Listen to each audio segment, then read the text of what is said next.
Bonjour, bienvenue sur jean-pierrevillade.com. J'ai le plaisir de vous présenter une nouvelle formation vidéo sur le logiciel EBP Compta Pratique 2016 où l'objectif de cette formation est de bien vous apprendre à créer votre dossier, bien naviguer donc sur ces nouvelles versions avec effectivement les nouvelles fonctionnalités en termes d'ergonomie, et nous verrons effectivement comment créer votre plan comptable, comment bien saisir vos achats, vos ventes et votre trésorerie, et ensuite eh bien, nous verrons effectivement tout le travail comptable suite à la saisie, comme la déclaration de TVA, le rapprochement bancaire, le lettrage, et nous terminerons par les éditions, comme tout ce qui va concerner une balance, un grand livre et également la clôture de fin d'année. Le premier donc tutoriel que je vous propose est de bien paramétrer votre dossier. Lorsque vous lancez donc pour la première fois EBP Compta Pratique, vous avez ce qu'on appelle un écran d'accueil et vous avez cette option qui s'appelle ouvrir mon dossier de travail. Donc c'est ce que l'on va faire. Voilà, donc là on va créer le dossier puisque en fait c'est la première fois qu'on lance EBP Compta Pratique. Donc là je vais faire oui. Voilà, donc là je vais me laisser guider par un assistant, je fais suivant. Voilà, donc là en fait il va attendre par rapport au nom du dossier. Voilà, donc là en fait ici, eh bien, dans un premier temps, il faut vraiment indiquer les informations administratives.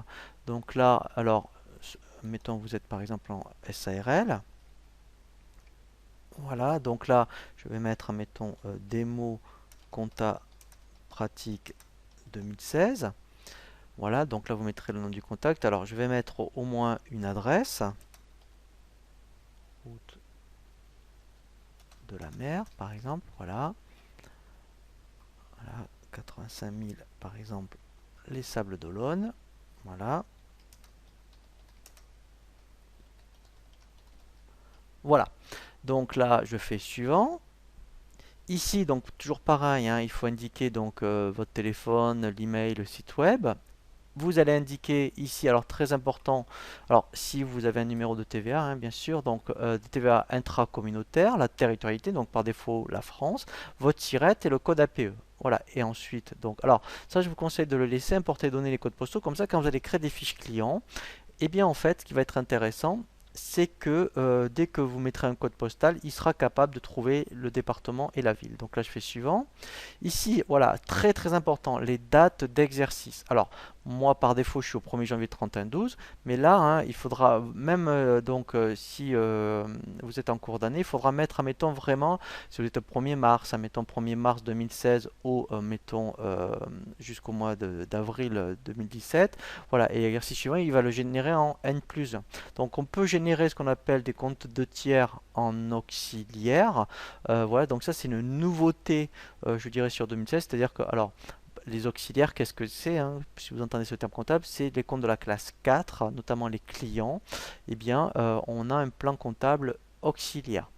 Voilà, donc là on fait suivant, et là on fait lancer.